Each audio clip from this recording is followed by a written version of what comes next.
Hello friends, आज के इस वीडियो में हम प्लाज़ो पैंट के बॉटम का एक बहुत ही खूबसूरत सा डिज़ाइन रेडी करने वाले हैं।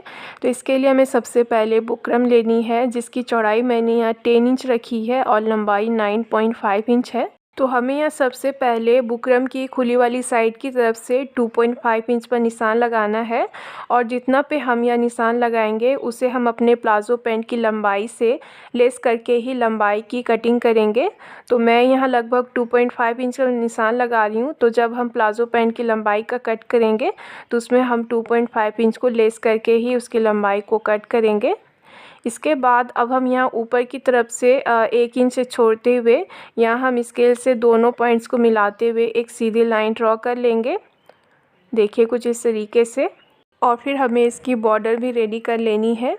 इसके बाद अब हमें एक बुकरम का पीस लेना है। तो मैं यहाँ लगभग 1.5 इंच का एक स्क्वायर पीस कट कर ले रही हूँ और इसे बीच में से अच्छे से फोल्ड करते हुए हमें इस पर शेप रेडी करना है। तो देखिए इस तरीके से मैं यहाँ बुकरम पर शेप रेडी कर रही हूँ।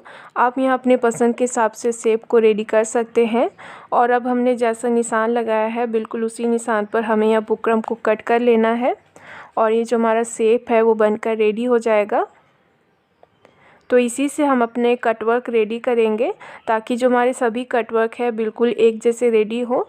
तो जहाँ हमने निशान लगाया है वहाँ से हम लगभग ½ इंच छोड़ते हुए हम अपने इस कटवर्क को रखेंगे और बिल्कुल इसी के बराबर हमें अपने बुकरम पर निशान लगा लेना है। देखिए कुछ ऐसे हमें यहाँ बस कटवर्क को लाइन पे रखना है और बिल्कुल उसी के बराबर हमें पेन से बुकरम पर अच्छे से निशान लगा लेना है। और ऐसे ही हम एक एक करके अपने पूरे बुकरम पर कटवर्क को अच्छे से ड्रॉ कर लेंगे। तो यहाँ हमने पूरे बुकरम पर कटवर्क को अच्छे से ड्रॉ कर लिया है। अब हमें इसकी कटिंग करनी है। तो जैसा जैसा हमने निशान लगाया है बिल्कुल उसी तरीके से हमें इस पर कटिंग भी करनी है। तो हम बहुत ही ध्यान से और धीरे धीरे अपने सभी कटवर्क को अच्छे से कट कर लेंगे। और आसानी के लिए हम यह दोनों तरफ से एक्स्ट्रा बुकरम को कट कर लेंगे और फिर देखिए इस तरीके से हम बहुत ही ध्यान से और धीरे धीरे कटवर्क को कट करेंगे। तो हमें बस इतना ध्यान में रखना है कि हमें बुकरम को अच्छे से बराबर करते हुए पकड़ना है और जैसे जैसे हमने निशान लगाया है बिल्कुल उसी निशान पे हमें यहाँ इसे कट कर लेना है। और कटिंग कंप्लीट करने के बाद ये कुछ इस तरीके से दिखेगा। तो अब हमें यहाँ एक कपड़े का टुकड़ा लेना है और रॉन्ग साइड पर इसे हम रख कर इस पर आयरन कर लेंगे और इसे कपड़े पर अच्छे से चिपका लेंगे। कपड़े पर इसे चिपकाने के बाद हमें इसके एक्स्ट्रा फैब्रिक को यहाँ कट करके निकाल देना है और इसके सेंटर में एक छोटा सा कट लगा लेना है। इसके बाद अब हमें इसके एक्स्ट्रा फैब्रिक को इस तरीके से अंदर की तरफ फोल्ड करते हुए हम पूरे किनारों पर इसकी सिलाई लगा लेंगे। और इस सिलाई को कंप्लीट करने के बाद अब हम अपने मेन प्लाज़ो पैंट को लेंगे और इसे अपने प्लाज़ो पैंट पर रखेंगे। तो हमें इसके सेंटर वाले कट को और प्लाज़ो पैंट के फ्रंट और बैक को जॉइंट करने के लिए हम जो सिलाई लगाते हैं दोनों को ही आपस में मिलाते हुए इसमें हम जगह जगह पर पिन लगाकर इसे अच्छे से सिक्योर कर लेंगे ताकि ये अपनी जगह पर अच्छे से बनी रहे। और पिन लगाने के बाद अब हम देखिए इस तरीके से दोनों तरफ से एक्स्ट्रा बुकरम को हमें यहाँ कट करके निकाल देना है। और कटिंग करने के बाद अब हमें इस पर सिलाई लगानी है। तो जैसे हमने बुकरम को कट किया है बिल्कुल उसी के साथ साथ ही हम इस पर सिलाई लगाएंगे। तो जितना हो सकेगा हम बुकरम के साथ साथ ही इस पर सिलाई लगाने की कोशिश करेंगे। तो हम बहुत ही ध्यान से और धीरे धीरे इस पर अच्छे से सिलाई लगा लेंगे।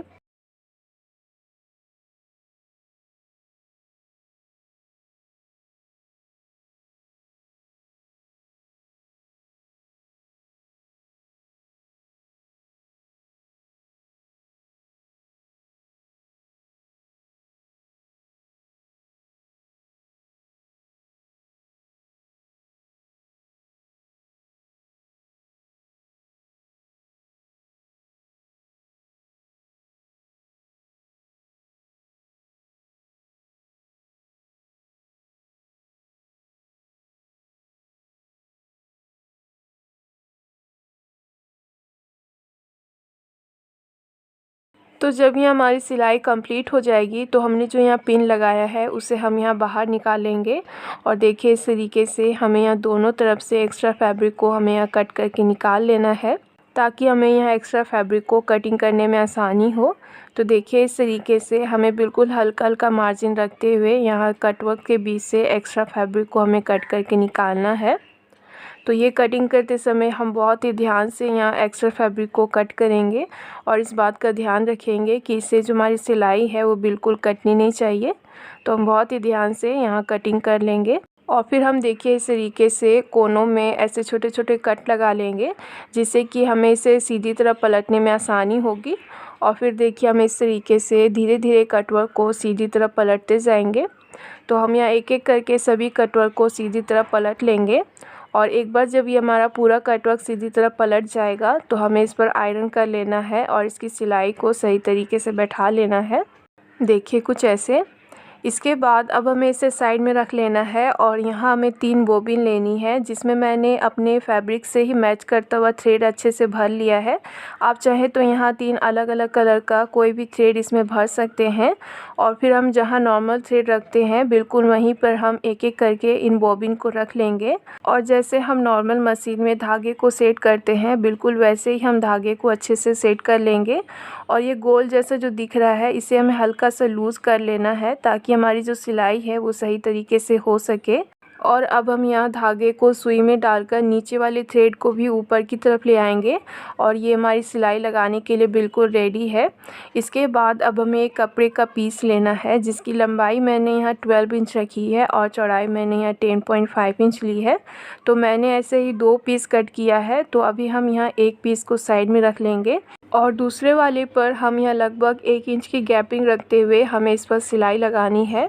तो हम यहाँ बिल्कुल सीधी सिलाई इस पर लगाएंगे और देखिए कितनी आसानी से इस पर सिलाई लग रही है, इसमें हमें कोई भी दिक्कत नहीं आएगी। और सिलाई लगाने के बाद ये देखिए कुछ इस तरीके से दिखेगी। तो हमें ऐसे ही अपने पूरे फैब्रिक पर लगभग हाफ इंच की गैपिंग रखते हुए हम ऐसे सीधी सीधी सिलाई लगाते जाएंगे और पूरे फैब्रिक को सिलाई से कवर कर लेंगे। और कंप्लीट होने के बाद देखिए कुछ ऐसे दिखेगी। तो अब हमें यहाँ इंची टेप लेनी है और चॉक की मदद से हमें इस पर निशान लगाना है।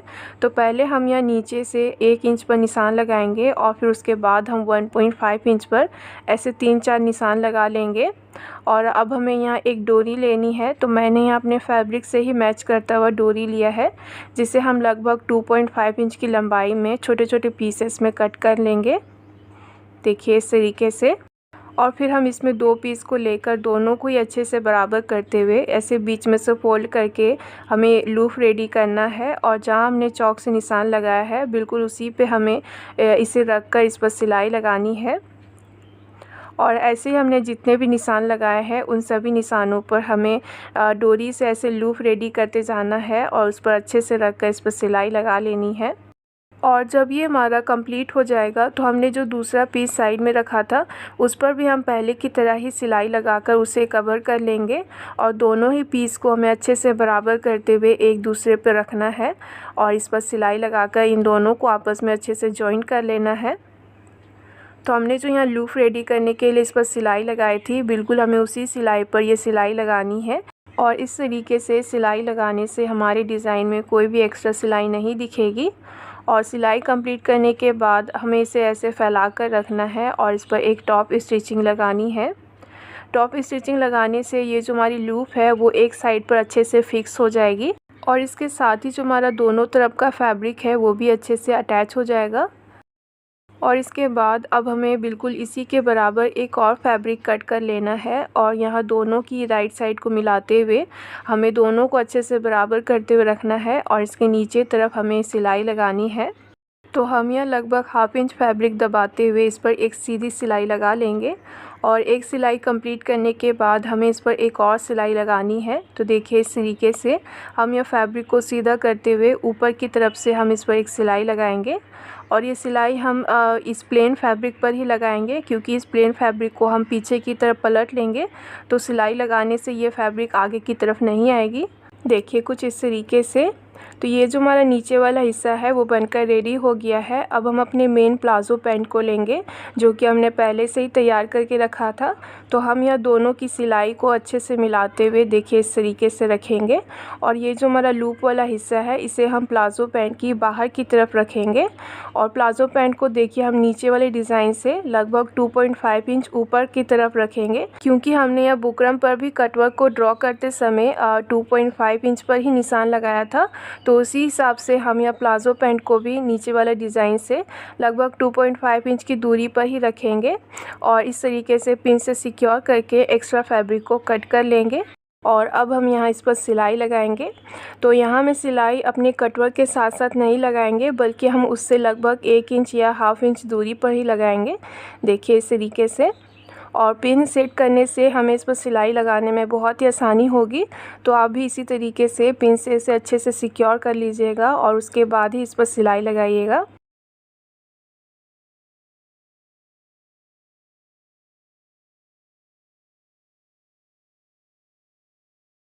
और इस सिलाई के साथ ही जो हमारा डिज़ाइन है वो लगभग बनकर कंप्लीट हो गया है। अब हमें इसमें से मोती को अटैच करना है। तो हम देखिए इस तरीके से जहाँ हमने लूप रेडी किया है वहाँ पर हम एक एक करके मोती को इस पर रखते जाएंगे और सुई धागे की मदद से इसे हम अच्छे से अटैच कर लेंगे। और इसके साथ ही जो हमारा डिज़ाइन है वो पूरी तरह से बनकर कंप्लीट हो जाएगा। बनने के बाद ये हमारा डिज़ाइन कुछ इस तरीके से दिखेगा। तो अगर आपको वीडियो अच्छी लगी हो तो वीडियो को लाइक और शेयर ज़रूर करें। चैनल पर न्यू है तो चैनल को सब्सक्राइब कर ले और उसके पास वाले बेल आइकन को भी प्रेस करना ना भूलें। Thanks for watching.